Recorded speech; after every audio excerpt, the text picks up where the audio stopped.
Hey, how do you feel about taking a trip back in time? We're diving into the history of the Amazon forest to unravel the mystery of its lost cities. Grab your bug spray and hop on. The Amazon forest is the world's largest rainforest. The environment there can be extremely challenging for human life. Yet, the legend goes that the Amazon has been home to sprawling settlements rich in unmeasurable wealth. Could that really be true? Or is that none other than a figment of our collective imagination? The legend of El Dorado might be the myth that started this whole thing.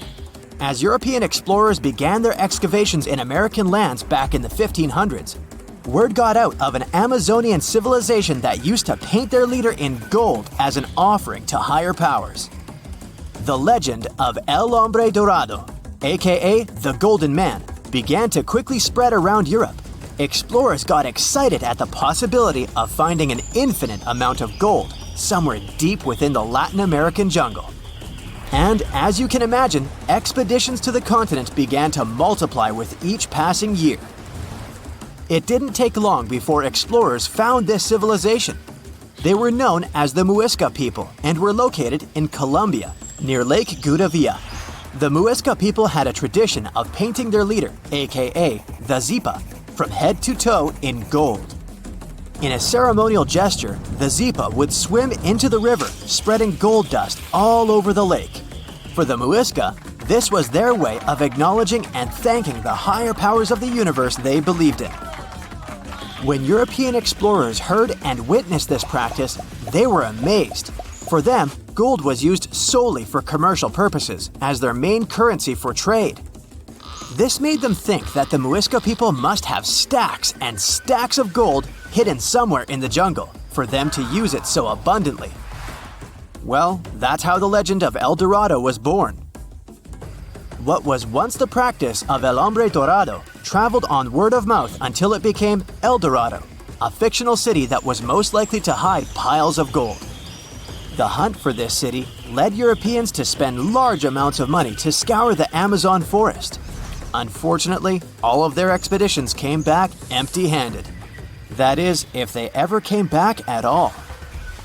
Now, jump to the beginning of the 1900s. In England, the Royal Geographic Society, a prestigious British institution, was looking for somebody willing to travel down to Latin America to trace the border between Brazil and Bolivia.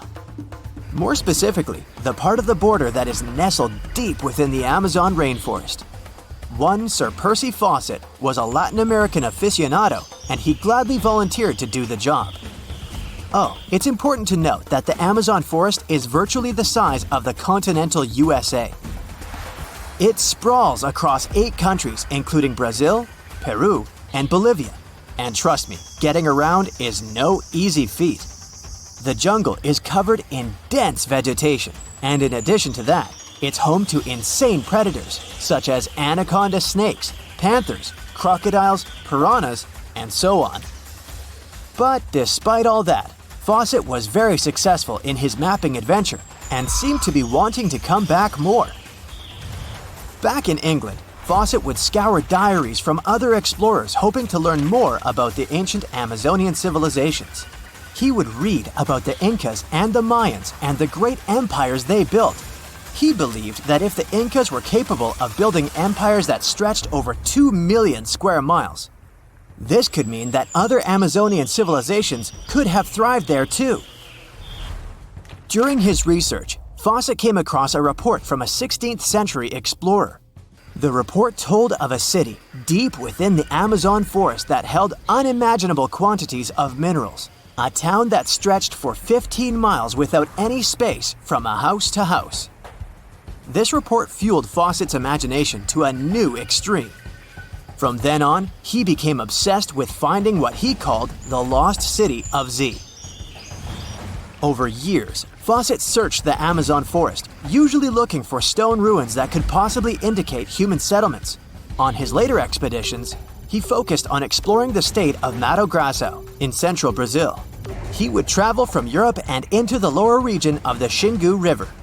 The trip to the Xingu would take him around 14 days on foot. Then, he would set sail in small wooden boats accompanied by local indigenous leaders that knew the region better than anyone.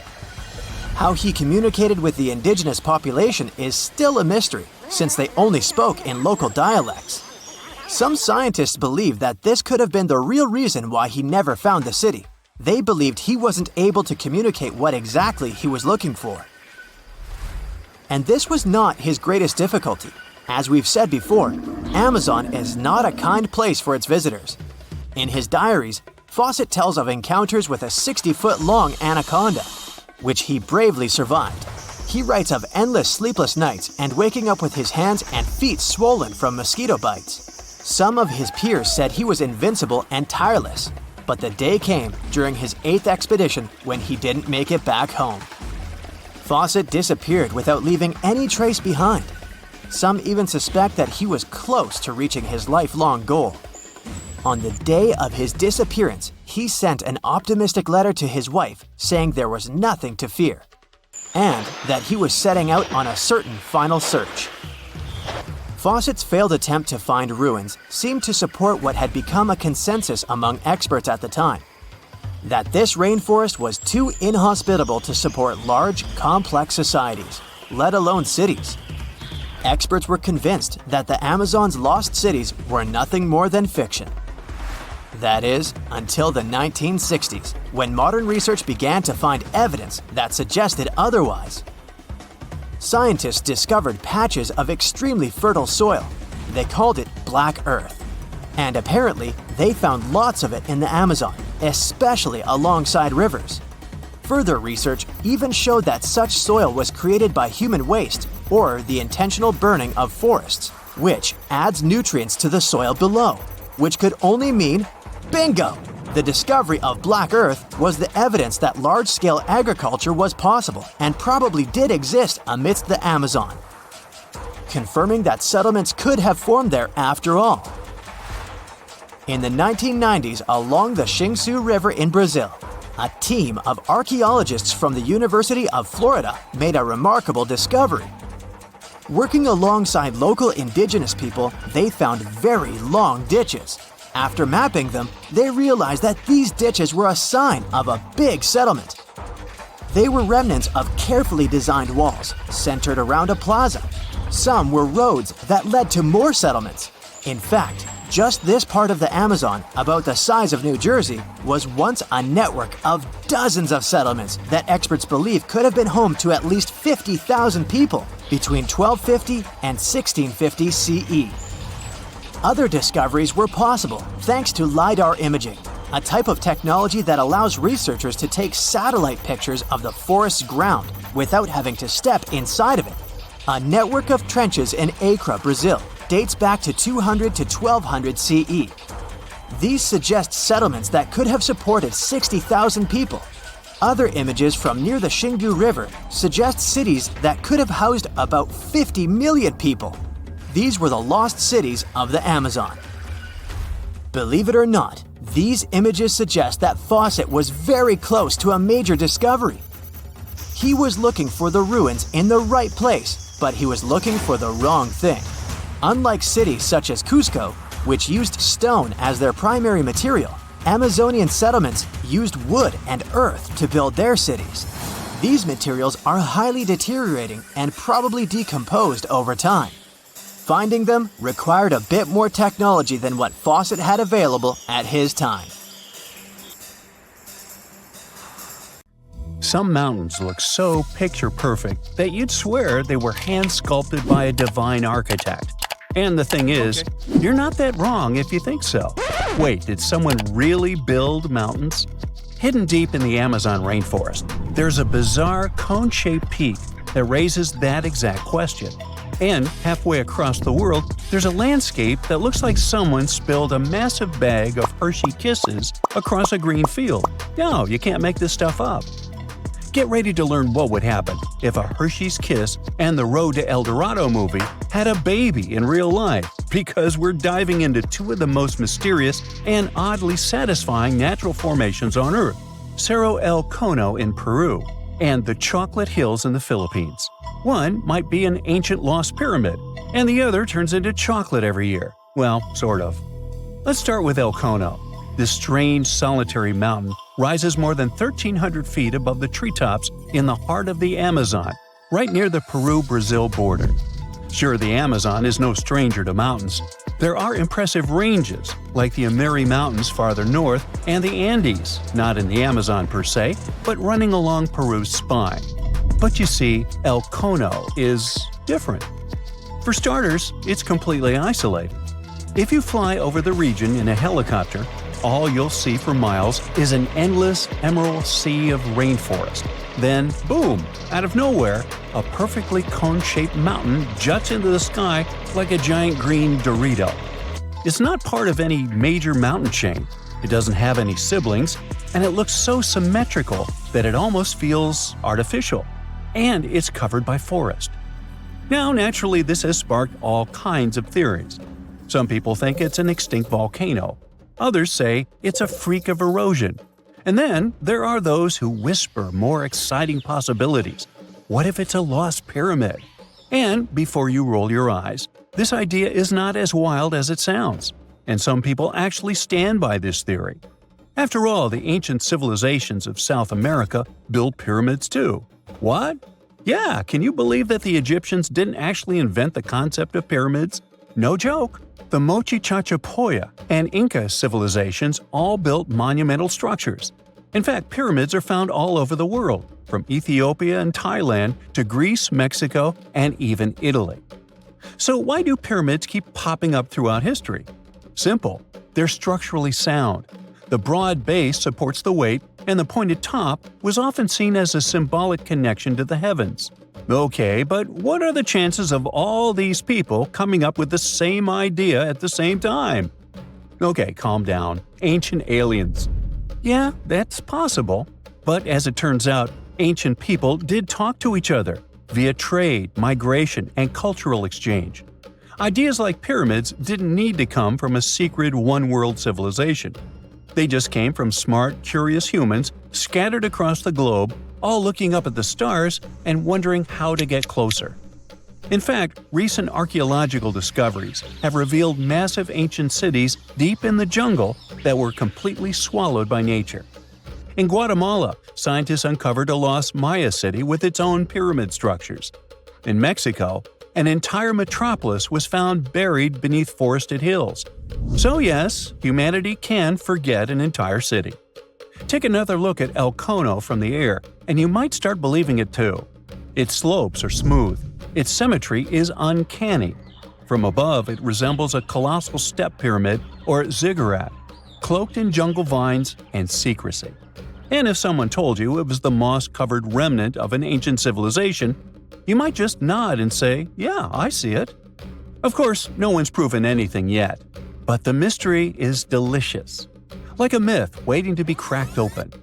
At the same time, for people who live nearby, El Cono isn't just a geological curiosity, it's sacred. In Andean cosmology, mountains like El Cono are known as apus, spiritual guardians of the land.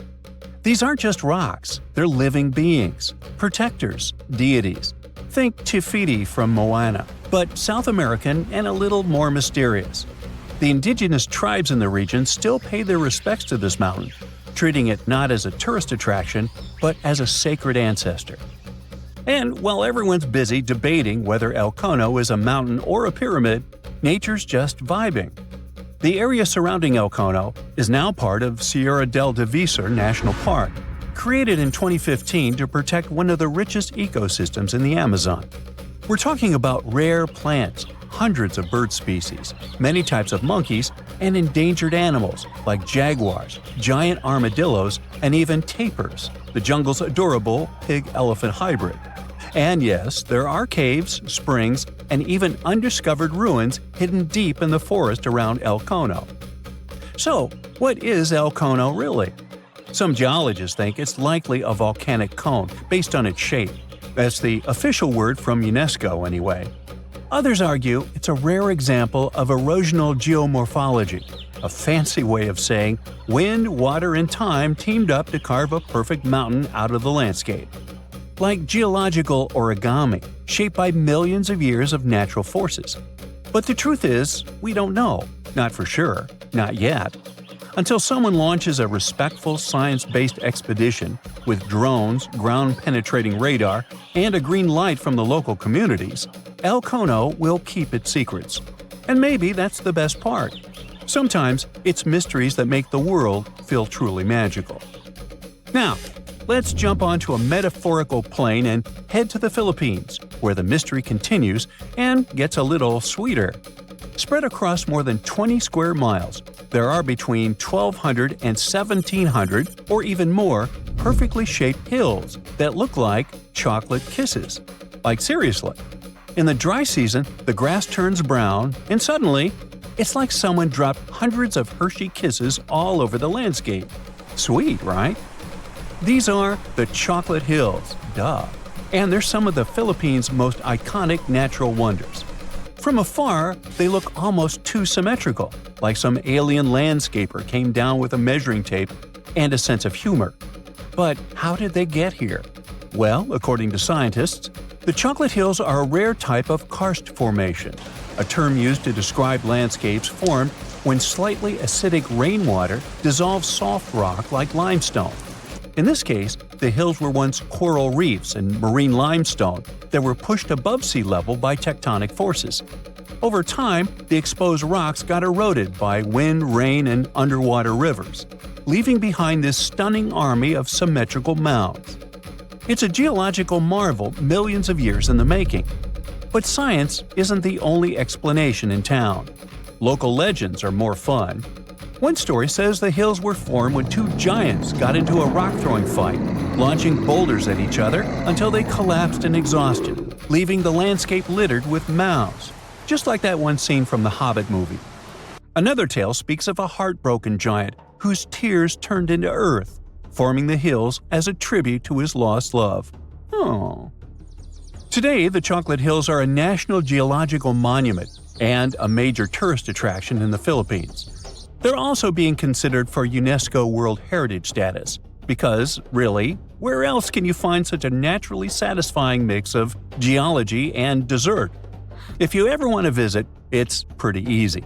Fly into Boho Palango International Airport or take a ferry from Cebu, and then head to the towns of Carmen, Batuan, or Sambanga. There are designated viewing decks, eco-parks, and even ATV tours that will let you explore the hills up close. So, whether you're chasing lost pyramids in the jungle or climbing a mountain that turns into chocolate in the summer, the planet still has places that surprise and delight. And that's the real treasure. Sometimes, nature's weirdest, most beautiful shapes aren't hiding aliens or ancient tech. They're just proof that Earth has a wild imagination. Some mountains look so picture-perfect that you'd swear they were hand-sculpted by a divine architect. And the thing is, you're not that wrong if you think so. Wait, did someone really build mountains? Hidden deep in the Amazon rainforest, there's a bizarre cone-shaped peak that raises that exact question. And halfway across the world, there's a landscape that looks like someone spilled a massive bag of Hershey Kisses across a green field. No, you can't make this stuff up. Get ready to learn what would happen if a Hershey's Kiss and the Road to El Dorado movie had a baby in real life, because we're diving into two of the most mysterious and oddly satisfying natural formations on Earth, Cerro El Cono in Peru and the Chocolate Hills in the Philippines. One might be an ancient lost pyramid, and the other turns into chocolate every year. Well, sort of. Let's start with El Cono. This strange, solitary mountain rises more than 1,300 feet above the treetops in the heart of the Amazon, right near the Peru-Brazil border. Sure, the Amazon is no stranger to mountains. There are impressive ranges, like the Ameri Mountains farther north and the Andes, not in the Amazon per se, but running along Peru's spine. But you see, El Cono is different. For starters, it's completely isolated. If you fly over the region in a helicopter, all you'll see for miles is an endless emerald sea of rainforest. Then, boom, out of nowhere, a perfectly cone-shaped mountain juts into the sky like a giant green Dorado. It's not part of any major mountain chain, it doesn't have any siblings, and it looks so symmetrical that it almost feels artificial. And it's covered by forest. Now, naturally, this has sparked all kinds of theories. Some people think it's an extinct volcano. Others say it's a freak of erosion. And then there are those who whisper more exciting possibilities. What if it's a lost pyramid? And before you roll your eyes, this idea is not as wild as it sounds. And some people actually stand by this theory. After all, the ancient civilizations of South America built pyramids too. What? Yeah, can you believe that the Egyptians didn't actually invent the concept of pyramids? No joke. The Mochi Chachapoya and Inca civilizations all built monumental structures. In fact, pyramids are found all over the world, from Ethiopia and Thailand to Greece, Mexico, and even Italy. So why do pyramids keep popping up throughout history? Simple. They're structurally sound. The broad base supports the weight, and the pointed top was often seen as a symbolic connection to the heavens. Okay, but what are the chances of all these people coming up with the same idea at the same time? Okay, calm down. Ancient aliens. Yeah, that's possible. But as it turns out, ancient people did talk to each other via trade, migration, and cultural exchange. Ideas like pyramids didn't need to come from a secret one-world civilization. They just came from smart, curious humans scattered across the globe, all looking up at the stars and wondering how to get closer. In fact, recent archaeological discoveries have revealed massive ancient cities deep in the jungle that were completely swallowed by nature. In Guatemala, scientists uncovered a lost Maya city with its own pyramid structures. In Mexico, an entire metropolis was found buried beneath forested hills. So yes, humanity can forget an entire city. Take another look at El Cono from the air, and you might start believing it too. Its slopes are smooth. Its symmetry is uncanny. From above, it resembles a colossal step pyramid or ziggurat, cloaked in jungle vines and secrecy. And if someone told you it was the moss-covered remnant of an ancient civilization, you might just nod and say, "Yeah, I see it." Of course, no one's proven anything yet. But the mystery is delicious. Like a myth waiting to be cracked open. At the same time, for people who live nearby, El Cono isn't just a geological curiosity, it's sacred. In Andean cosmology, mountains like El Cono are known as apus, spiritual guardians of the land. These aren't just rocks, they're living beings, protectors, deities. Think Te Fiti from Moana, but South American and a little more mysterious. The indigenous tribes in the region still pay their respects to this mountain, treating it not as a tourist attraction, but as a sacred ancestor. And while everyone's busy debating whether El Cono is a mountain or a pyramid, nature's just vibing. The area surrounding El Cono is now part of Sierra del Divisor National Park, created in 2015 to protect one of the richest ecosystems in the Amazon. We're talking about rare plants, hundreds of bird species, many types of monkeys, and endangered animals like jaguars, giant armadillos, and even tapirs, the jungle's adorable pig-elephant hybrid. And yes, there are caves, springs, and even undiscovered ruins hidden deep in the forest around El Cono. So, what is El Cono really? Some geologists think it's likely a volcanic cone based on its shape. That's the official word from UNESCO anyway. Others argue it's a rare example of erosional geomorphology, a fancy way of saying wind, water, and time teamed up to carve a perfect mountain out of the landscape. Like geological origami, shaped by millions of years of natural forces. But the truth is, we don't know. Not for sure. Not yet. Until someone launches a respectful science-based expedition with drones, ground-penetrating radar, and a green light from the local communities, El Cono will keep its secrets. And maybe that's the best part. Sometimes it's mysteries that make the world feel truly magical. Now, let's jump onto a metaphorical plane and head to the Philippines, where the mystery continues and gets a little sweeter. Spread across more than 20 square miles, there are between 1,200 and 1,700, or even more, perfectly shaped hills that look like chocolate kisses. Like seriously. In the dry season, the grass turns brown, and suddenly, it's like someone dropped hundreds of Hershey kisses all over the landscape. Sweet, right? These are the Chocolate Hills, duh. and they're some of the Philippines' most iconic natural wonders. From afar, they look almost too symmetrical, like some alien landscaper came down with a measuring tape and a sense of humor. But how did they get here? Well, according to scientists, the Chocolate Hills are a rare type of karst formation, a term used to describe landscapes formed when slightly acidic rainwater dissolves soft rock like limestone. In this case, the hills were once coral reefs and marine limestone that were pushed above sea level by tectonic forces. Over time, the exposed rocks got eroded by wind, rain, and underwater rivers, leaving behind this stunning army of symmetrical mounds. It's a geological marvel millions of years in the making. But science isn't the only explanation in town. Local legends are more fun. One story says the hills were formed when two giants got into a rock-throwing fight, launching boulders at each other until they collapsed in exhaustion, leaving the landscape littered with mounds, just like that one scene from the Hobbit movie. Another tale speaks of a heartbroken giant whose tears turned into earth, forming the hills as a tribute to his lost love. Oh. Today, the Chocolate Hills are a National Geological Monument and a major tourist attraction in the Philippines. They're also being considered for UNESCO World Heritage status, because, really, where else can you find such a naturally satisfying mix of geology and dessert? If you ever want to visit, it's pretty easy. Fly into Boho Palango International Airport or take a ferry from Cebu, and then head to the towns of Carmen, Batuan, or Sambanga. There are designated viewing decks, eco-parks, and even ATV tours that will let you explore the hills up close.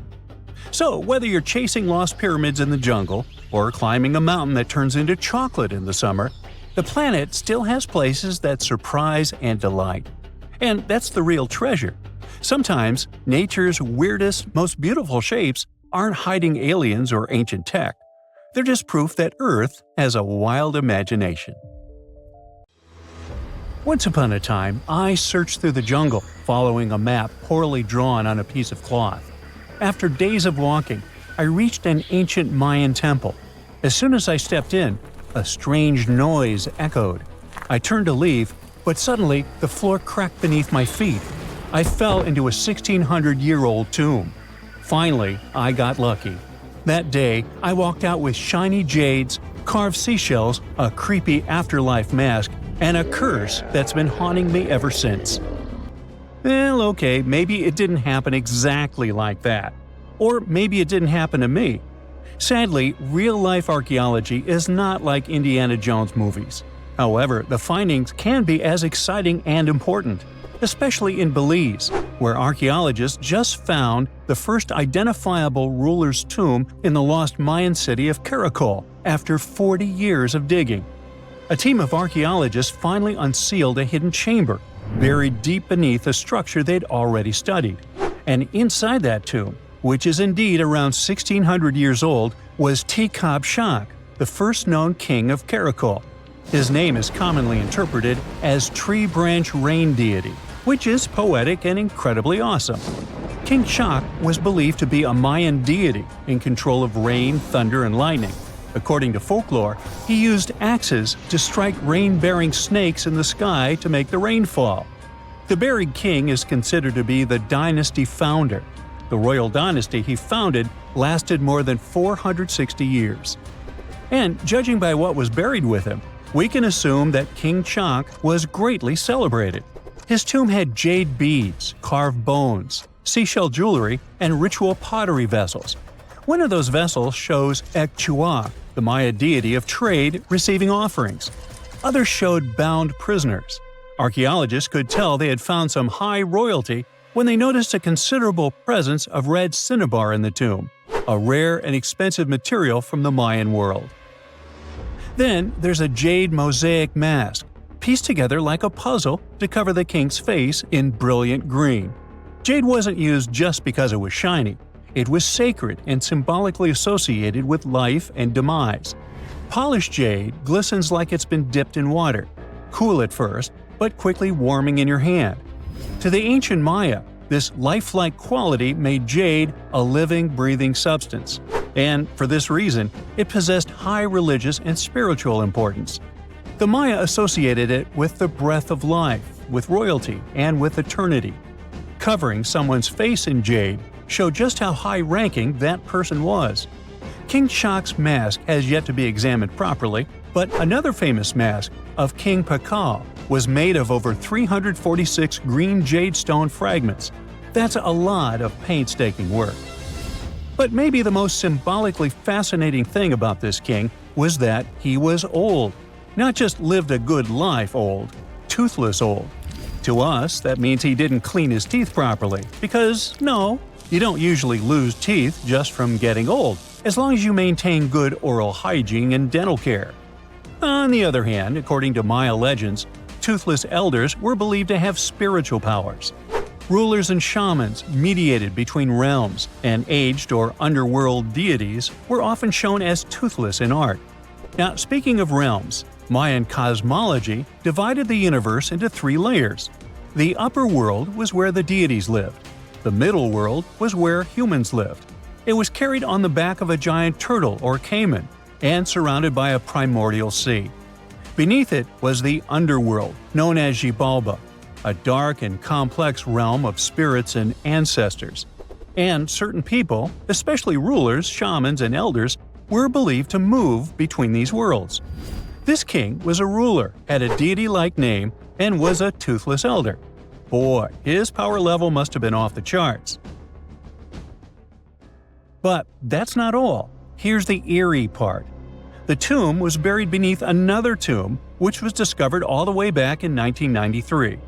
Archaeologists were investigating a different burial when they realized there was another chamber hidden beneath it, an interesting hiding place. Remarkably, it worked. For more than 1,600 years, no one found him. This makes Tekab Shak's tomb the first ever discovered at Karakol that can be definitely linked to a known ruler, thanks to hieroglyphs, burial context, and artifacts. Now, if you're not a geography or history buff, you've probably never heard of Karakol. Today, it's a remote ruin deep in the jungles of western Belize. But around 16 centuries ago, Karakol was one of the largest and most powerful cities in the entire Maya world. At its peak, it covered over 77 square miles, which, for reference, is larger than modern-day Belize City. Its population was around 100,000 people. That's more than most cities in Europe had at that time. And it wasn't just big, it was advanced. Karakol had pyramids, ball courts, palaces, reservoirs, and a very complex road system. Stuff like limestone superhighways stretching miles through the jungle. Past excavations also turned up arrowheads, drills, spindle whorls, figurines, and everyday tools. King Shak's tomb was one of the 3 major tombs found in the northeast Acropolis. That's near Kana, the central archaeological complex at Karakol, and one of the tallest human-made buildings in all of Belize, even today. It reaches an imposing 141 feet high and contains multiple levels of elite residences and temples. But even with that size, finding tombs isn't easy at all. Most have already been looted. We don't know what else can be hidden there, and in some places, it's too risky to dig up without causing damage. That's why it took researchers decades to finally find something untouched. However, they were able to report over 850 burials and 175 tombs at Karakol over their 4-decade-long project. One of the earliest tombs, dating to around 350 CE, was a cremation burial containing ritual artifacts such as obsidian blades, atlatl spear points, and ceramic styles associated with central Mexico. So, if you're an archaeologist, this city seems to be an old historical gold mine. And old historical gold mines often come with warnings. For one thing, it's keep out, the ceiling might fall on you. Besides, even though scientists are excited about this discovery, if the king can really walk between realms, he's probably annoyed by all this. So what happens now that the king's eternal rest has been disturbed? Well, by opening and stepping into the tomb of Tekab Shak, archaeologists basically stepped into a sealed sacred place. Maya tombs weren't just holes in the ground with a fancy coffin. They were sealed like cosmic vaults, locked up with stone, soil, and sometimes elaborate closing rituals. The goal was to mark the end of their use and protect what was inside. Archaeology at Caracol and other Maya cities shows this in action. Thick ceiling layers, termination offerings, and carefully placed debris, all saying, "This place is done, keep out." Today's archaeologists still treat them that way, working under Belizean laws and cultural protocols, making sure they explore with respect for what these spaces meant to the people who built them. However, it's eerie to think about mythology and whether King Chak is going to haunt the archaeologists. I guess we'll see. They shouldn't be afraid because he's old and has no teeth. Maybe he will annoy them with rain. He's named after a rain deity, after all, and we still don't know about his true power level. The Mayans were a fascinating civilization, and their structures are still among the most mysterious ones you can find. Despite being isolated from the known world, they also built pyramids without cranes, mapped stars without telescopes, and knew how to bury a king. Caracol is full of secrets. A hidden tomb under another tomb, a toothless king with a scary-looking mask and a deity's name. Almost unbelievable. And, amazingly, there is still stuff being found. So maybe it's not too late for me after all. But first, let's see the aftermath of this curse, huh? Archaeologists recently found something fascinating from a forgotten Maya kingdom, a tomb hidden in a collapsing pyramid. Inside, there was a king buried for 1,700 years, a jade mask that looks almost human, but not quite. And all this thanks to the looters who missed it by just 6 feet. They stumbled upon it in 2022 in the dense jungles near the border of Guatemala, Mexico, and Belize. In Mayan times, this little place used to be called Xochitlam. It's a lost city, half swallowed by jungle. This place meant pretty much nothing compared to other big Mayan cities, like Tikal or Teotihuacan, or so we thought. The team found a tomb of a Mayan ruler. The artifacts, the names of kings, all this revealed that Xochitlam wasn't just some tiny village. It was a pretty important place for that culture. And what they found inside that tomb may rival the treasures of any Maya metropolis. The tomb's ceiling had collapsed long ago, but the offerings were still inside and remained intact even after centuries. They recovered over 16 spondylus shells. These things were used by the ancient elite for power and rituals. That meant that whoever the tomb was related to, it was someone wealthy, of high status, who got themselves a ceremonial burial. Archaeologists also found carved femur bones. They were etched with hieroglyphs and names. Maya literally wrote their history in human remains. Researchers want to dive super deep and get a DNA analysis on the bones. Maybe that will help uncover familial ties, origins, or health problems these people might have faced. And most important of all, the mosaic jade mask. It was pieced together from luminous green tiles into an expression that feels almost human, almost alive. A lot of people were joking that it's just like Jim Carrey's mask in the famous movie. But it wasn't a magical artifact. That was the face of a forgotten Maya king, staring out at us after 1,700 years of silence. His name was etched into the femur bones, Itzam Kokaj Balam. Historians think this might be the ruler who reigned around 350 BCE. Unfortunately, this period is super underdocumented. We barely know anything about those times, but it looks like he was pretty important to the locals.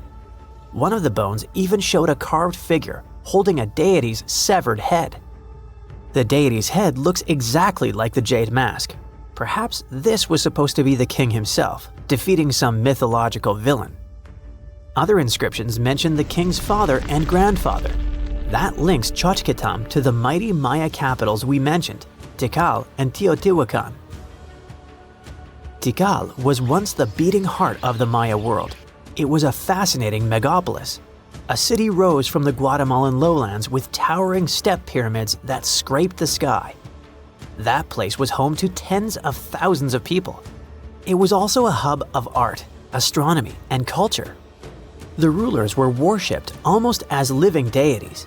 Their deeds were carved into stelae that still stand amid the howler monkeys. Teotihuacan was located even further north. Now that was a mystery of another kind. It wasn't really Mayan, but rather Central Mexican.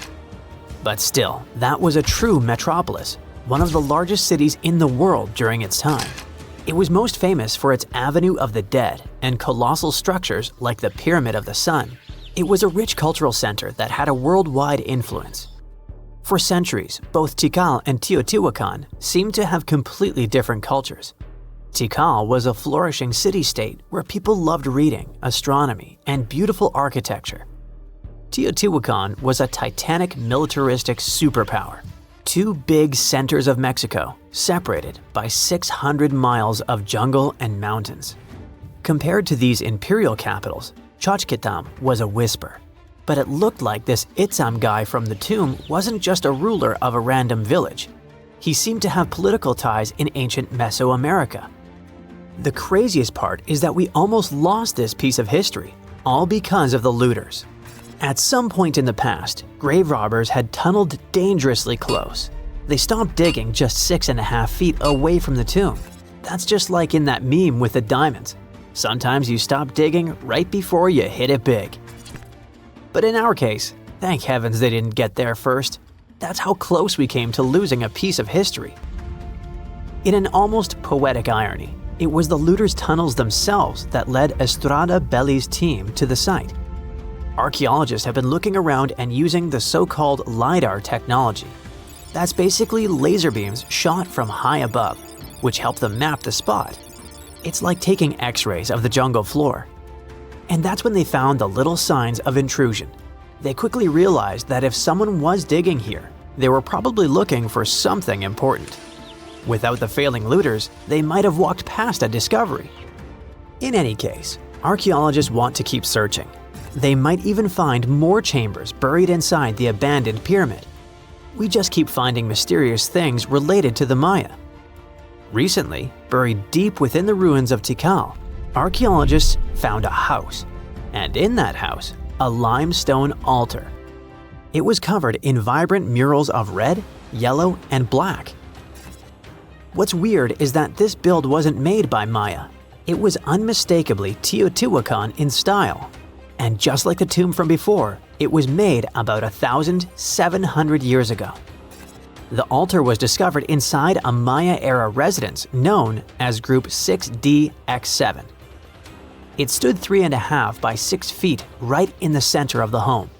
That was very typical for Teotihuacan traditions. It bore a mural of the storm god. That was also a central deity in the Teotihuacan pantheon. But this altar depicted no kings and no rulers. That's very weird. As we said, Maya worshipped and honored their dynasties and political power, putting them pretty much everywhere, like some merch. But instead, this altar worshipped the deities alone, and it did so in the heart of Maya's main capital, Tikal.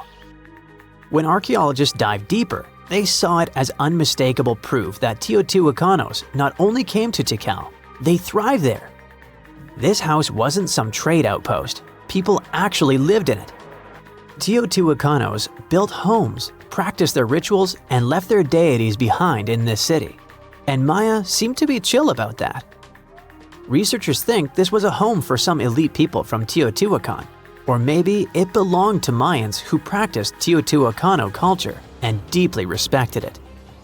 But it might be something darker than a simple, friendly multiculturalism. The two cities weren't in the best relationship. There was some tension, maybe even surveillance. The house and the altar were probably built around 300 to 400 BCE. That was a period when Tikal was rising in power. This might have caught the attention of the mighty empire to the north. It's almost as if Mayans poked the beast. By 400 to 450 BCE, that attention may have become something sinister. The altar could have actually been the symbol of domination. Had the Maya of Tikal truly welcomed their guests, or did they come here and bluntly started building foreign altars in sacred spaces? Did Teotihuacan use this as some kind of soft invasion? In that case, it would make sense for Mayans to destroy that place or vandalize it somehow. Mayans regularly buried their buildings and rebuilt on top of them. But for some reason, this altar remained untouched. Mayans found it and buried it with the surrounding buildings as they were. No vandalism, no destruction, no rebuilding even. Looks like they had some complicated feelings about Teotihuacans. It was a time when cultures clashed, fused, overlapped, and possibly spied on each other. Perhaps one day we'll learn more about what really happened among these ancient civilizations. You are lost deep within the jungle in the Yucatan Peninsula in Mexico. There are strange noises all around you, and to make it worse, the sun is setting. Soon, you'll be alone in the middle of an unknown rainforest. Guess it was a pretty bad idea to come looking for El Dorado on your own, wasn't it? You keep walking as fast as you can when suddenly, wait, what's this you're seeing? It looks like large stairways made out of stone. This definitely doesn't look natural, so you take a picture. Maybe you didn't strike gold, but you might have just found something relevant. Congratulations, you found Acomtun, a long-lost Mayan city, hidden 37 miles into the jungle. The name literally translates to stone column. Stone was probably in at the time, so these guys used a lot of it to build their pyramids, houses, and even ball courts. If you ever thought that Europeans invented ball games, think twice. Mayans love to play ball games for recreational purposes. Acomtun is part of a series of other long-lost Mayan cities that are being discovered with the help of new technology nowadays. We'll talk more about the other ones in a jiffy. Perhaps the biggest surprise of this one is that it was surrounded by wetlands, which is why the city was built on high ground. The city was monumental, covering an area of over 120 acres. That would be as big as 90 football fields right next to each other. Scientists have found proof that Acomtun had pyramids of up to 49 feet high, and that it was likely an important social hub between 250 and 1000 CE. This is definitely a game changer. But lost Mayan cities began to be unearthed in the 19th century. Modern technologies, such as LiDAR imaging, help archaeologists see through dense canopies of the forests. This means that people don't really have to risk getting lost in the tropical jungle like you did at the beginning of this video. LiDAR works sort of like an X-ray. It sends out laser beams that can detect any signs of ruins or ancient constructions. According to space archaeologist Sarah Parchak, satellite imagery has been a key player in discovering ancient cities in South America, Egypt, and other places. Sarah herself spends most of her days scouring images for any signs of where there could have been cities long ago. She says that more often than not, what happens is that ruins are covered by vegetation, soil, or sand, which makes them super tricky to find. But thanks to these awesome tools, scientists also made the huge discovery of ancient Mayan causeways, which spread throughout old Mayan territories. I mean, take a look at these roadways. You'd expect to see ruins like this in places such as Portugal, England, or the United States. I'm talking about 130 feet wide roads painted white to help travelers journey through the nighttime. Scientists recently unearthed a 110-mile network of roads such as these, and they think this dates back to before the first registered Mayan highways we've known so far. These roadways, which sometimes ran over the swampy ground and were even elevated at times, are being called the world's first superhighways. Even if there is no registry of animal-powered vehicles, it's believed that the Maya used them to travel around a network of possible 964 settlements. They were built like a huge spiderweb, and from what archaeologists have gathered, this huge system of roads worked to connect a big system of economic and social interactions between Mayan cities. This completely debunks the traditional idea that the Mayan pre-classic period, which dates back to 2000 BCE, was made of small, tribal settlements. Imagine the manpower and engineering ability you need to muster to build something close to these white highways. Scientists believe that these causeways were built pretty much the same way as the Mayans built their pyramids, with a mixture of mud and quarry stone. Oh, and using several layers of limestone to make them white. That's pretty cool, right? But let's take a few steps back for a moment to get some context. The Mayans were one of the biggest pre-Columbian civilizations living in the Americas. Until now, Experts believe that at its apex, the Mayan civilization consisted of over 40 cities, with a population of millions of people. That's a lot of folks. Their civilization spanned Mexico's Yucatan Peninsula, Guatemala, and Belize. And they survived mainly on agriculture. The thing is, the Yucatan Peninsula was an extremely difficult place to grow crops. So the Mayans had to develop a complex irrigation system in most of their cities. They built a series of ceremonial buildings, pyramids, and plazas. The Mayans might have been keen pyramid builders, but they also developed an advanced astronomical system. With whatever ancient technology they had, they were able to predict the exact location of planets such as Venus and Mars, as well as the exact dates of eclipses. If you've ever seen examples of ancient Mayan cities, this is Tikal. Located at the heart of the Guatemalan jungle, Tikal is believed to have been the capital of the ancient Mayan conquest state. At its height, it was comparable in importance to cities such as London or New York in today's world. It's composed of a series of complex monuments. The North Acropolis is one of Tikal's most ancient complexes of monuments. Built solely by human hands around 350 BCE, it served as the resting place of kings and chiefs. Its monuments are up to 200 feet high. Back in the day, the step pyramid temples were painted a beautiful red. Mayans loved that color. Today, of course, you'll only see the limestone. Then there's Chichen Itza. It's got one of the best preserved pyramids on Earth to date. Located in Mexico's Yucatan state, this Mayan city is well over 1,500 years old. At its peak, it was home to 35,000 people. The site covers 4 square miles of land. The highlight is El Castillo, a tremendous step-like temple standing 80 feet above ground. Its most peculiar feature is that it has 91 steps up each of its 4 sides, including the upper platform, which makes for 365 steps, the same number of days as the solar year. You can see that these folks were a pretty big deal, huh? That's why nobody can really understand what happened to them. There's a big lack of evidence on the decline of this almighty empire. What could have been the cause of their demise? Was it a drought? New research in 2017 did bring some new discoveries into the mix. Using data from a site at Ceibal, located at southwest of Tikal, scientists analyzed radiocarbon data from ceramics and archaeological excavations to extract new information about the unexpected demise of this great civilization. The information shows that instead of a sudden collapse, the Mayans most likely fell in waves of social instability and political crises.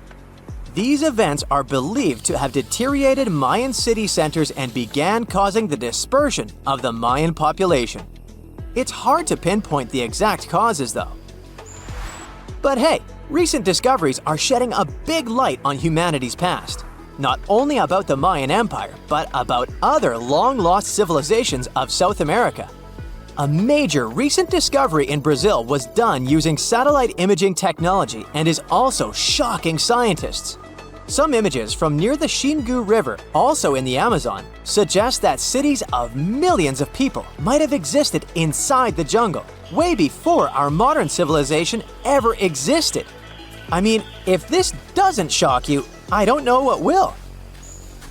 Satellite imagery also detected a network of trenches dating back to 200 and 1200 CE in the Bolivian Amazon forest. These proofs suggest settlements that could have supported around 60,000 people right in the middle of the Amazon forest. When researchers from the University of Florida went on ground to check the satellite information, they were shocked to find several mounds that were accompanied by ditches and geoglyphs. Archaeologists also found remnants of carefully designed walls centered around plazas, much like the type of construction done by the ancient Mayans. Back in December 2012, a lot of people were freaking out over the idea that the world might end in some catastrophic event. And it was all thanks to the famous Maya calendar. This ancient way of tracking time had been the subject of endless speculation. But one of its biggest mysteries was definitely an 819-day count found in some versions of the calendar. No one could explain why it was there or how it worked, until recently, when a group of researchers from Cambridge might have finally cracked the code. First things first, how does the Maya calendar work? So the system the Maya civilization used to track days was based on something we now call the calendar round. Think of it like 3 interlocking gears. These are 3 cycles working together. The first is a 365-day solar year, known as Hab. The second is a cycle of 20 names. And the third is a cycle of 13 numbers, which forms a 260-day sacred calendar, called Solkeen. Just like we'd say something like December 25th, 2025, they named their days based on how these 3 cycles lined up. For example, here we have the day 3 Manik and the 14th of the month Hop. It takes 52 years for the 3 cycles to align in the same way again. After that, the days start repeating. But this is where things start to get more complicated and mysterious. On some Mayan monuments, we have also found enigmatic inscriptions pointing to the existence of another cycle, the 819-day count. There are about 20 examples of these inscriptions, mostly found in places like Palenque and Yaxchilan in Mexico. So it didn't seem random at all, and this calendar must have been hiding a big secret. Early research showed that the 819-day cycle was represented by one of 4 colors and the cardinal directions associated with them. Black was tied to the west, red to the east, white to the north, and yellow to the south. Researchers also discovered that this period of time could be broken down into 3 smaller cycles. One of 9 days, one of 7 days, and one of 13 days. Multiply them together, and you'd get 819 days. Pretty cool, but why did they do that? This color scheme and the 3 cycles seemed like a basic level of interpretation, and experts were pretty sure its real purpose was still hidden from us. Another thing researchers noticed is that this strange count of days was mostly shown using a Y glyph, followed by a number. But in some cases, they also added a glyph representing Kawil. This was a powerful Maya deity, often associated with creation and lightning. He was usually symbolized by a torch coming out of his forehead, representing the spark of life. But in the 90s, a study suggested that when Kawil's inscription showed smoke and fire coming from his forehead, it could actually represent the planets Jupiter or Saturn, or maybe even both. Wait, that means that the 819 days count could be linked to both planets in some way. From there, research focused on figuring out what that link might be. The first conclusion is that this calendar might have helped the Maya track the movements of those planets in some way. Then they started noticing something interesting. These cycles could be specifically tied to the synodic periods of Jupiter and Saturn. By synodic periods, we mean the time it takes for a celestial body, like a planet, to return to the same or nearly the same position as seen from Earth. While this possibility was pretty exciting, something didn't quite add up. Each planet moves very differently, and trying to fit multiple planets into an 819-day span just didn't seem to work. In other words, this 4-part color-coded calendar system was simply too short to align perfectly with the synodic periods of the visible planets. So it looks like we're back to square one.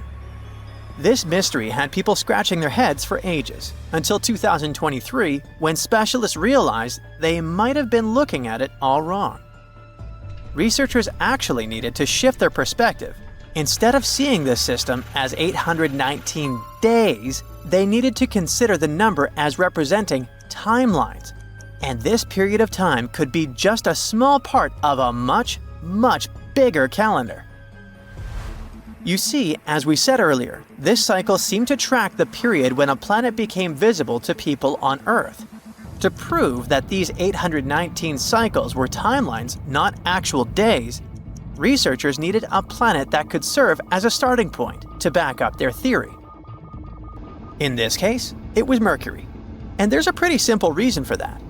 Mercury's synodic period is 117 days, which fits perfectly into the calendar count. I mean, if you take 1819 and divide by 117, you get the number 7. So, Mercury is the only visible planet whose synodic cycle fits neatly into this period as whole numbers. Perfect. Now they had a solid starting point. From there, they needed to expand the calendar by increasing its length to 20 periods of 819 days. Suddenly, a pattern emerges. And just like that, all the synodic cycles of the planets fit perfectly into the system. For example, Saturn's synodic period from 378 days lines up perfectly after 6 819-day cycles. Venus aligns every 5 cycles. Jupiter every 19 cycles. And Mars, which takes the longest, needs 20 cycles. In other words, it takes about 45 years for Mars to align with the synodic periods of all visible planets. So, this is how researchers determined that the ancient civilization wasn't referring to days, but rather to timelines. The Maya astronomers came up with this count as part of a larger calendar system of 20 periods. But then a question comes up. Why was studying the synodic period so important to the Maya? Well, we don't have super specific answers about this mysterious calendar yet. But what we can say for sure is that the Maya truly believed in the powerful influence of the cosmos on daily life. So maybe they wanted to analyze how the movements of all the visible planets lined up with their other calendars. Of course, this system is just one part of the Maya's amazing and advanced understanding of astrology. And it wasn't just about using astrological cycles for planting and harvesting. They also had crazy specific knowledge, like how to predict solar eclipses.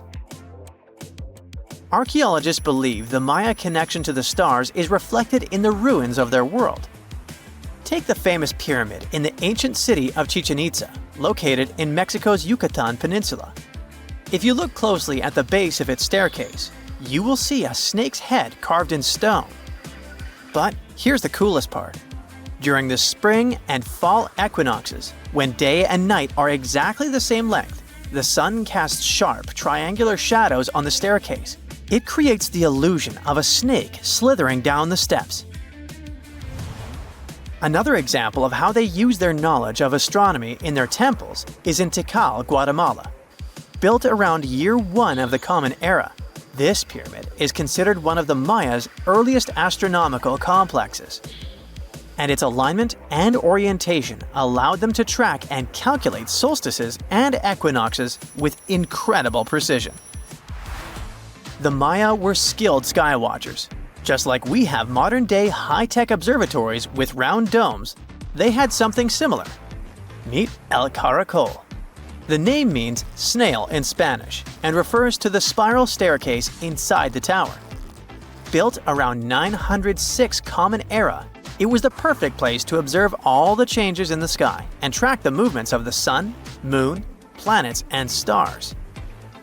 Unlike us today, with our telescopes, satellites, and advanced tools, the Maya relied entirely on naked eye observation, and that makes their achievements even more incredible. You know, a lot happened in the first millennium CE. Sure, we're talking about 1,000 years worth of human history. If you'll remember from school, you'll know it was the time of the rise and fall of the Roman Empire. It was when humans saw the transition to the intense times of the Middle Ages. And some say it was the apex period of the Mayan civilization, all the way in Mesoamerica. But thanks to top-notch technological advancements, we can look at history a lot differently today. You see, archaeologists have found actual proof that the Mayan civilization may have started way before we think it did, and that since the beginning, their civilization was far from simple. To find out more about this, you'll have to tread deep into the Guatemalan rainforests. Are you down for the ride? Rainforests are dense and difficult to access. If you were an archaeologist, I'm betting you'd find them quite threatening as well. That's actually one of the reasons why we've been kept in the dark for so long when it comes to the truth about the Mayans. But take a look at this. You'd expect to see ruins like this in places like Portugal, England, or the United States. I'm talking about 130-foot wide roads, painted white to help travelers journey through the nighttime. For scale, these roads were about half the size of an American football field. Huge, huh? Scientists recently unearthed a 110-mile network of roads such as these, and they think this dates back to before the first registered Mayan ruins we've known so far. These roadways, which sometimes ran over swampy ground and were even elevated at times, are being called the world's first superhighways. Even if there is no registry of animal-powered vehicles, it's believed that the Maya used them to travel around a network of possibly 964 settlements. They were built like a huge spider web, and from what archaeologists have gathered, they worked as an implied system of economic and social interactions. This completely debunks the traditional idea that the Mayan pre-classic period, which dates back to 1000 to 350 BCE, was made of small tribal settlements. Imagine the manpower and engineering ability you need to muster to build something close to these white highways. Scientists believe that these causeways were built pretty much the same way as the Mayans built their pyramids. Oh, and if you're wondering about these gigantic pieces of architecture, don't worry, we'll talk about them in a bit. Now, so far, scientists believe that the roads were built with a mixture of mud and quarry stone. Oh, and using several layers of limestone, of course. Researchers were only able to find all of this out because of a new technology called LiDAR imaging. Do you know how we've used sonar technology to map out the ocean bed? Well, this is very similar to that. But instead of using sounds, we use laser systems. This mapping system allows researchers to see through and beyond the thick canopies of forests. It's like we have X-ray vision. This is definitely a game changer. But lost Mayan cities began to be unearthed in the mid-20th century, and since then, ruins from cities such as Tikal, Palenque, and Uxmal have been rediscovered. But let's take a few steps back for a moment to get some context. The Mayans were one of the biggest pre-Columbian civilizations living in the Americas. Until now, experts believe that, at its apex, the Mayan civilization consisted of over 40 cities with a population of millions of people. That's a lot of folks. Their civilization spanned Mexico's Yucatan Peninsula, Guatemala, and Belize, and they survived mainly on agriculture. The thing is, the Yucatan Peninsula was an extremely difficult place to grow crops. So the Maya had to develop a complex irrigation system in most of their cities. They built a series of ceremonial buildings, pyramids, plazas, and even courts for playing ball. The Mayans might have been keen pyramid builders, but they also developed an advanced astronomical system. With whatever ancient technology they had, they were able to predict the exact location of planets, such as Venus and Mars, as well as the exact dates of eclipses. Now, let's take a look at some of their sites. This is Tikal. Located at the heart of the Guatemalan jungle, Tikal is believed to have been the capital of the ancient Mayan Empire. At its height, it was comparable in importance to such cities as London or New York in today's world. It is composed of a series of complex monuments. In total, the site has 12,000 buildings. The North Acropolis is Tikal's most ancient complex of monuments. Built solely by human hands around 350 BCE, it served as the resting place of kings and chiefs. Its monuments are up to 200 feet high. Back in the day, the step pyramid temples were painted a beautiful red. Mayans loved that color. Today, of course, you'll only see the limestone. We've said that the Mayans spread out through different countries, so it shouldn't come as a surprise that Chichen Itza is a 10-hour drive from Tikal today. There's no feud between the two, they were just different city centers, like New York and LA. It's got one of the best preserved pyramids on Earth to date. Located in Mexico's Yucatan state, this Mayan city is well over 1,500 years old. At its peak, it was home to 35,000 people. The site covers 4 square miles of land. The highlight is El Castilla, a tremendous step-like temple standing 80 feet above ground. Its most peculiar feature is that it has 91 steps up each of its 4 sides, including the upper platform, which makes for 365 steps, the same number of days as the solar year. Makes you go, Behold, the lost city of Palenque.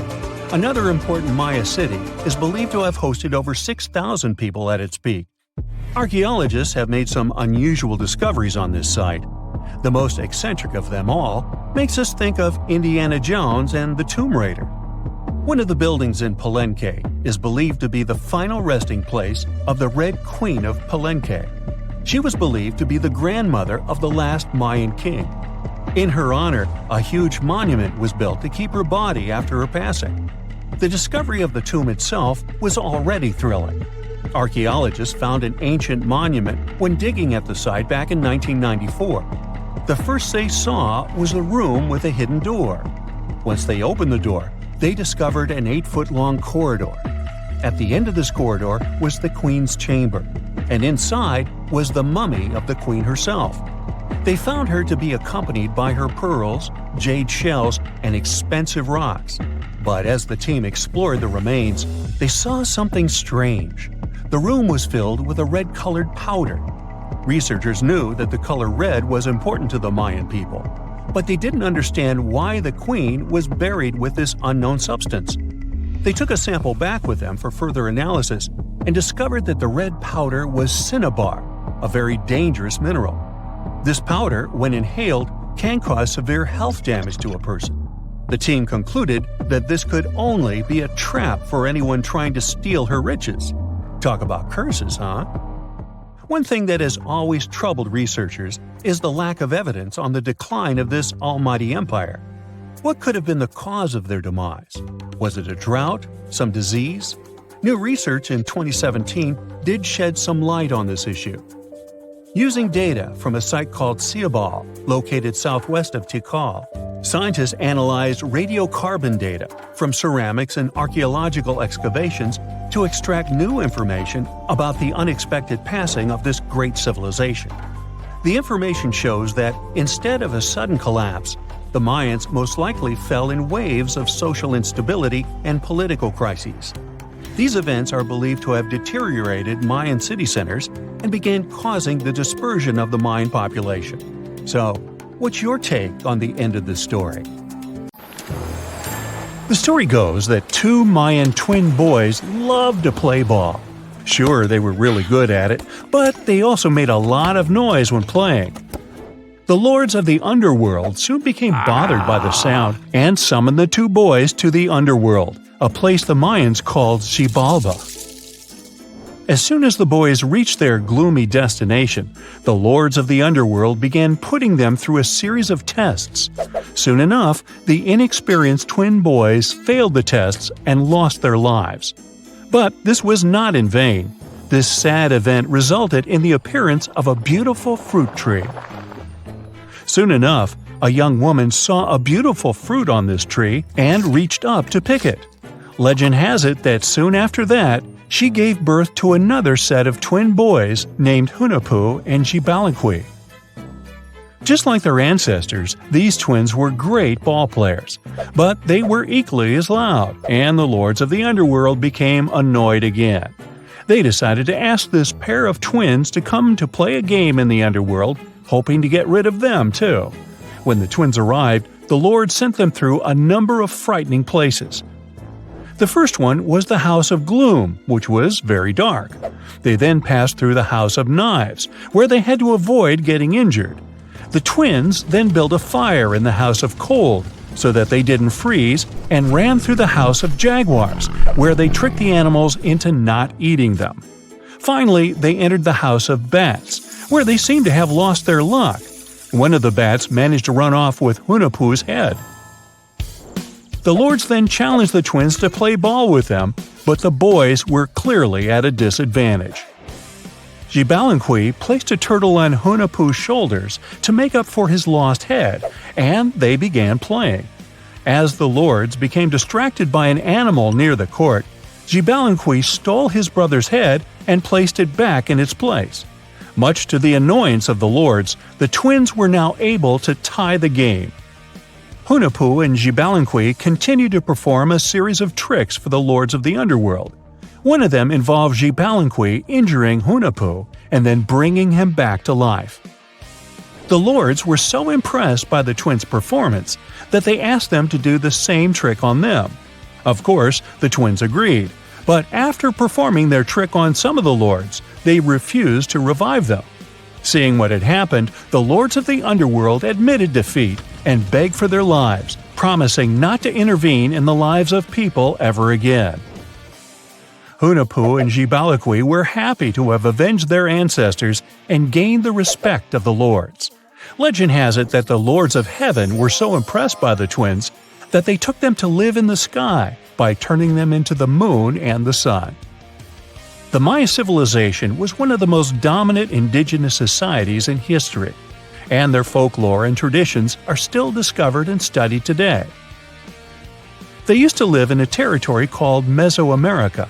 It was made up of modern-day Mexico and parts of Central America like Guatemala, Belize, Honduras, Yucatan Peninsula, and El Salvador. They lived from 1800 to 900 BCE and up to 900 to 1500 CE. Apart from their impressive legends, the Maya were very skilled inventors.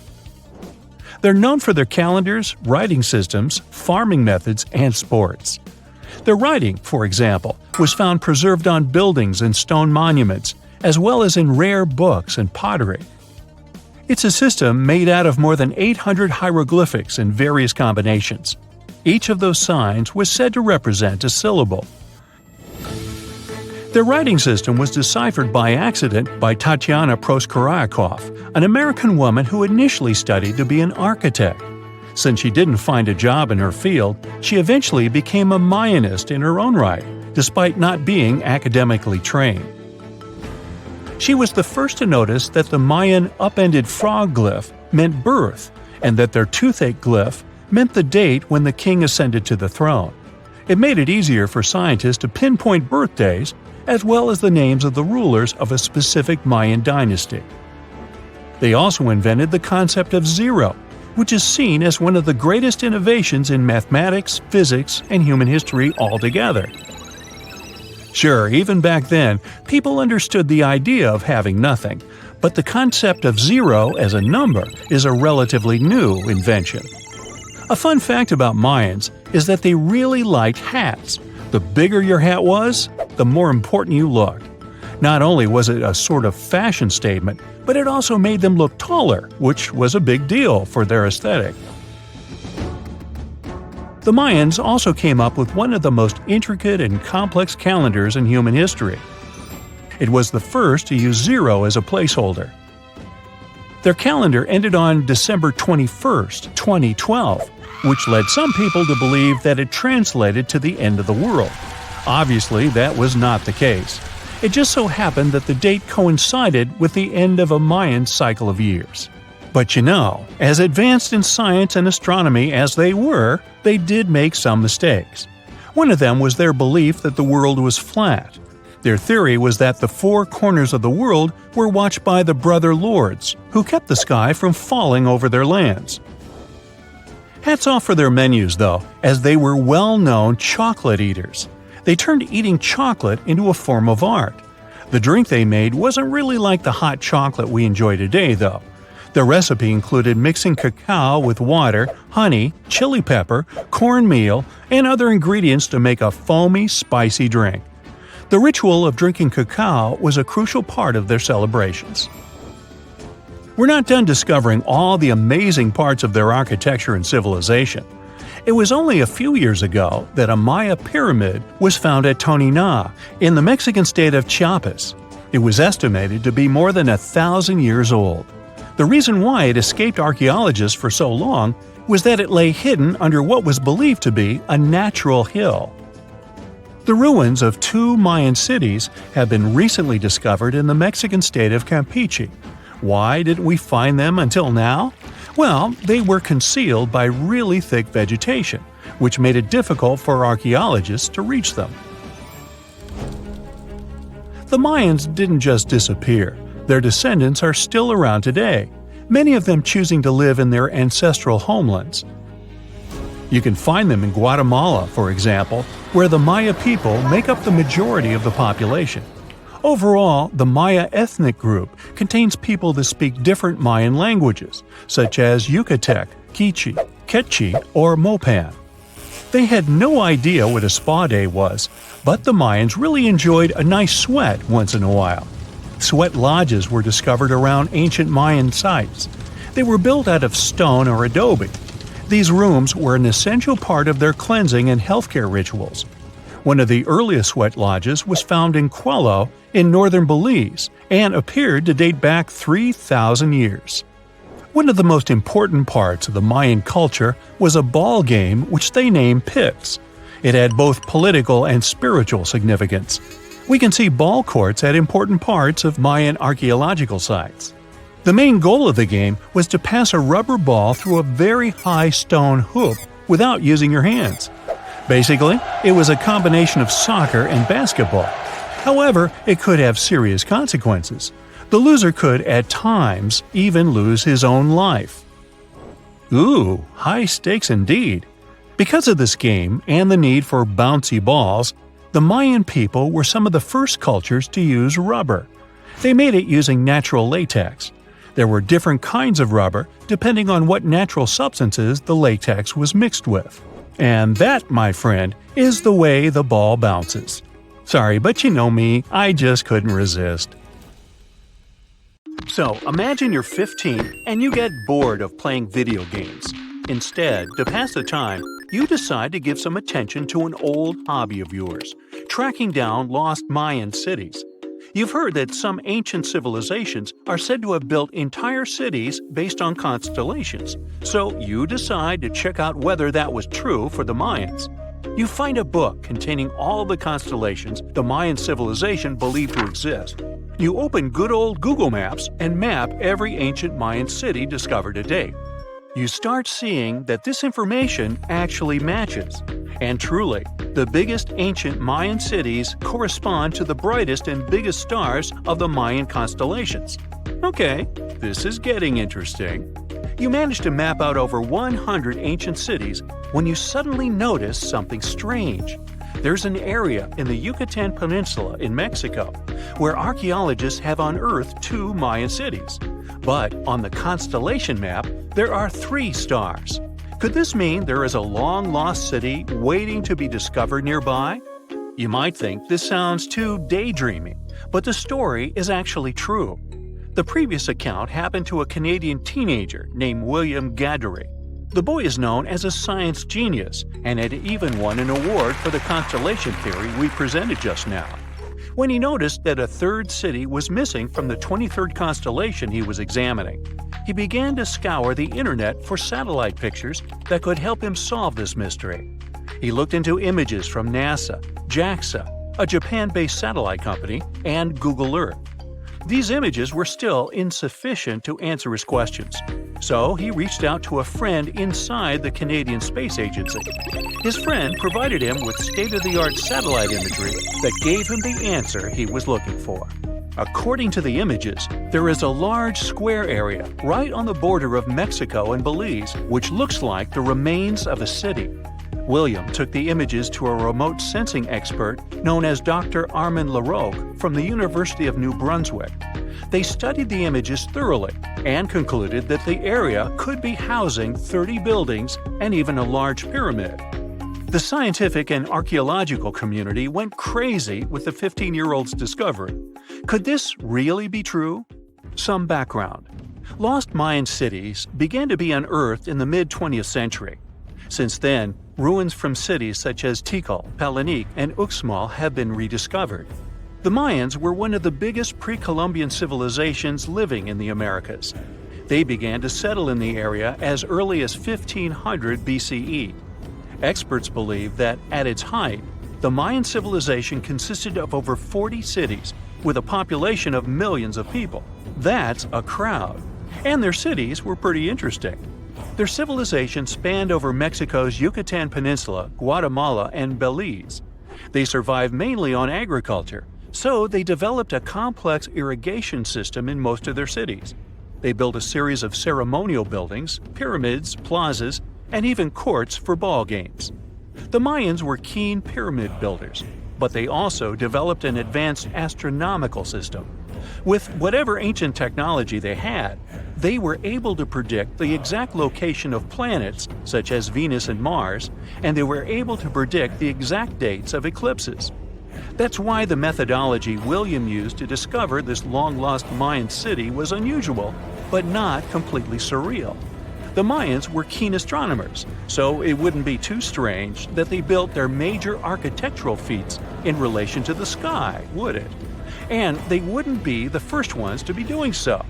There is a famous fringe of Egyptology dedicated to studying how the Giza pyramids were built in perfect alignment with the Orion constellation, meaning that each pyramid was purposely built to align with one of the major stars of Orion's belt.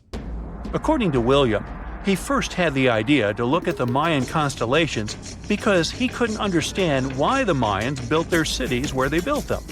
Most major cities, such as Chichen Itza and Uxmal, aren't near any rivers or significant bodies of water. Instead, they're built on marginal lands and on top of mountains, which confused the 15-year-old. His next thought was that it might have something to do with astronomy. William named the new city he discovered Mouth of Fire, which is also my nickname, and he even won a merit award for his hard work. However, his theory was very much contested inside the archaeological community, and many Mayan experts worked to debunk William's findings. Some archaeologists say that constellation theories are too unscientific. Anthony Aveni, a renowned anthropologist and astronomer, referred to William's methodology as an act of creative imagination. He explained that there is no way to be sure what the Mayan constellations really were. It's all just hypothetical. Another debunking of William's findings came from Mayanist David Stewart, who said that the object identified on the satellite imagery is nothing but an old cornfield. His claim was supported by an expedition that took place near the area in 2021, when the archaeologists present reported there was nothing at all in this area. Still, a 15-year-old boy almost found a long-lost Mayan city, which is pretty exciting if you ask me. Similar techniques as those used by William are actually being used to unearth lost civilizations all over the world. According to space archaeologist Sarah Parquet, satellite imagery has been a key player in discovering ancient cities in Egypt and other places. Sarah herself spends most of her days scouring images for any sign of where there could have been cities long ago. What happens, she says, is that any time you have something buried, it's going to be covered either by vegetation, soil or sand, or some other modern construction on top of it. In order to assess whether there is something hidden under large canopies of vegetation or not, she uses infrared technology, for instance. A major recent discovery in Brazil was done in a similar way. Satellite imagery detected a network of trenches dating back to 200 to 1200 CE. These suggest settlements that could have supported around 60,000 people. But in this case, the satellite imagery did indeed correspond to what was on the ground. Researchers from the University of Florida found several mountains that were accompanied by ditches and geoglyphs. Archaeologists also found remnants of carefully designed walls, centered around plazas, much like the type of construction done by the ancient Mayans. Advances in satellite tech have also shed new light on long-discovered ancient Mayan cities, such as Tikal. Located in the heart of the Guatemalan jungle, Tikal is believed to have been the capital of the ancient Mayan Empire. At its height, it was comparable in importance to cities such as London or New York in today's world. It was composed of a series of complex monuments, many of them believed to have been the resting places of kings and chiefs. Tikal is already known to have been big, but recent discoveries show it could have been even 3 times larger than what scientists originally believed. The main discovery revolves around a fortification on the outskirts of the city, indicating how far the original city stretched. And new discoveries still take place. In 2017, researchers also unearthed new clues regarding the potential causes of the decline of the Mayan civilization. Using data from a site in Cebu located 62 miles southwest of Tikal, scientists analyzed radiocarbon data from ceramics and archaeological excavations to extract new information about the sudden demise of this great civilization. The information shows that, instead of a sudden collapse, the Mayans most likely collapsed in waves of social instability and political crises. These events are believed to have deteriorated Mayan city centers and began causing the dispersion of the Mayan population.